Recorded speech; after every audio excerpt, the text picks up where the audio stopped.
Long ago, in a quiet mountain village in Japan, there lived a poor but kind woodcutter. He owned little more than his small house and the forest that surrounded it. Each day, he ventured into the woods to gather firewood, and each night he returned home alone. Though his life was humble, his heart was gentle, and he never turned away from suffering when he saw it. One winter evening, as snow began to fall, the woodcutter heard a faint cry among the trees. Following the sound, he discovered a crane caught in a hunter's trap. Its white feathers were stained with blood, and its wings trembled with exhaustion.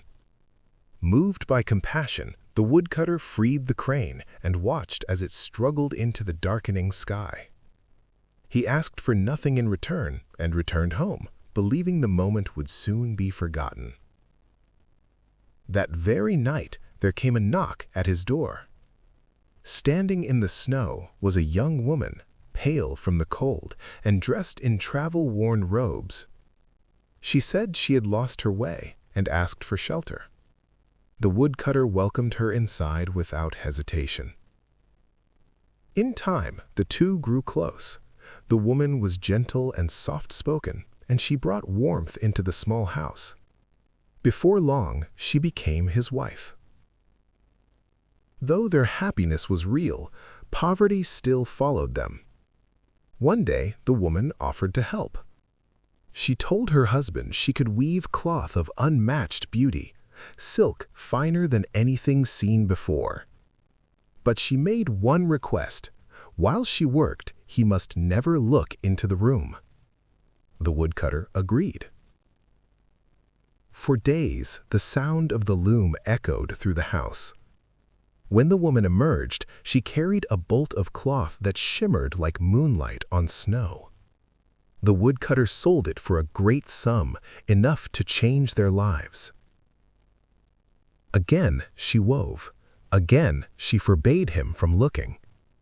Each time the cloth grew more exquisite, and each time the woman grew thinner, paler, and more fragile. At last, curiosity overcame trust. One night, the woodcutter quietly opened the door.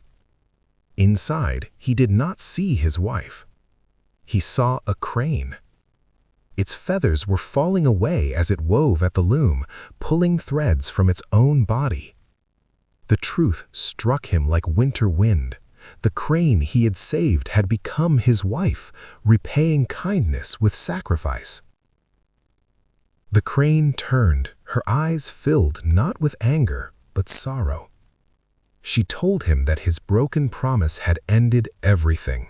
She could no longer remain by his side. At dawn, she stepped outside, once more a crane, and rose into the sky. She never returned. The woodcutter was left alone again, but his heart was forever changed. And so the story is remembered, not as a tale of loss, but of kindness, trust, and the quiet cost of breaking them. For even the purest love cannot survive when faith is broken.